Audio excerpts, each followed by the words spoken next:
They thought they were pulling the trigger on just another girl.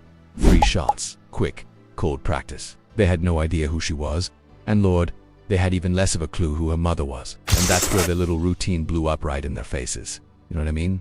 It happened so fast. Nobody saw it coming, least of all her 17, bright as a summer morning, marching home in her cheer uniform, earphones in, backpack bouncing, smile wide, totally oblivious to the dark wave about to crash down. That street should have been safe, quiet as a Sunday nap. But that's the thing about routine patrols in some neighborhoods. All it takes is a cop car rolling up slow behind you, and suddenly your whole world flips in a heartbeat. There's no warning, no hands where I could see him, no siren, just a kind of silence that's colder than the barrel of a gun. They said she matched the description. Isn't that always the script? There was no weapon, no crime, nothing but the color of her skin and the easy confidence in her stride. It took seconds and then she was gone, her blood soaking the sidewalk while the officers stepped back, radioed in the code as if they were ordering coffee, not ending a life that barely had a chance to begin. Folks started gathering, phones up, voices trembling, but the damage had already been carved deep. You could feel the air shift, the weight of another name about to be stuffed into a headline, another family broken on live TV. And yet this time, the story wasn't going to follow the usual script. You see, what nobody's standing on that street, not the officers, not the neighbors, not even the bystanders screaming at live us, was who that girl's mother was. She wasn't some grieving civilian holding a press conference praying for thoughts and prayers and her mother was in another part of the city when the call came. And when the name hit her ear, it landed like a grenade. Her only child gone just like that. No warning, no reason. Now a lot of folks would crumble or scream at the sky or turn to the news begging for answers. But this woman was a whole different animal. Let me back up a sec. She wasn't just anybody. She was a tactical commander Excelta Force. The kind of person who's seen things that would make your blood run cold. The kind who's ended wars, brought down terrorists, rescued people from the jaws of hell. She hadn't worn her uniform in years.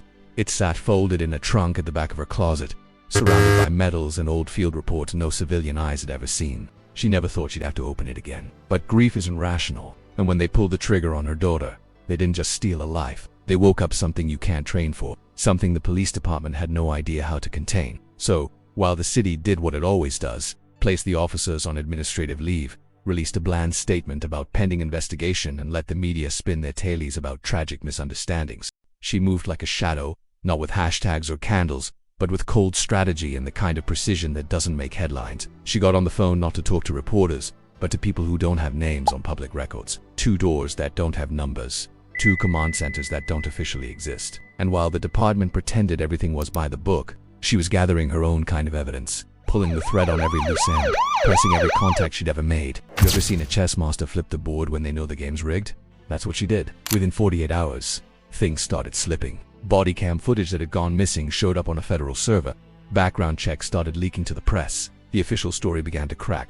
She didn't say a word in public, but the right people felt the heat. And suddenly, those cops weren't just answering to internal affairs. They were staring down federal agents who didn't come to play. She walked into the police station not as a grieving mother, but as a commander who outranked everyone in the building, who knew every loophole, every dirty trick, and how to slam every door shut. Now, you can call it revenge, but for her it was protocol. The kind of protocol that doesn't leave room for apologies. The chief of police got a visit from people in suits with no badges, just questions, and every answer made things worse for the department. Meanwhile, the city tried to stay quiet. The media moved on, but the silence was deafening. You could feel the tension in the air, like a storm about to break. And here's the twist, because every story's got one, right? There was this rookie cop, not involved in the shooting, but haunted by what he'd seen in the body cam footage. He reached out anonymously, sent her a copy of the raw file, risked his whole career.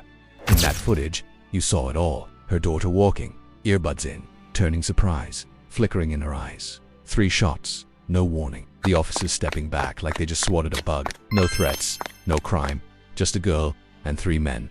Saw her as a problem to be erased. That video hit the oversight committee like a shockwave. She walked in full dress uniform, not a tear in her eye, but you could feel the room change. Senators, police, brass, every camera pointed straight at her. She didn't plead, she didn't ask. She demanded. She called for a federal review of use of force policies, national audits of local police departments, the kind of reforms that shake up whole systems. And when some senator asked her, "What does justice look like to you now?" she said, "Permanent change. Not a memorial, not a candlelight vigil, not another t-shirt. I want loss. I want consequences." Word got out and suddenly her daughter wasn't just another name in a sad parade. She was the face of a movement. Parents across the country started sharing their stories. Officers started stepping down. Cities reopened old cases. And for once, You felt like the ground was shifting. The officers who pulled the trigger, one resigned. One tried to erase evidence, another lawyered up.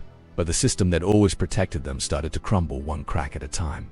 The final scene. Picture this. The police chief forced to read a public apology. The officers stripped of their badges, real reforms inked into law. But she refused to stand at any moment. She said, "I don't need candles, I need consequences." And that right there became a rallying cry across the nation.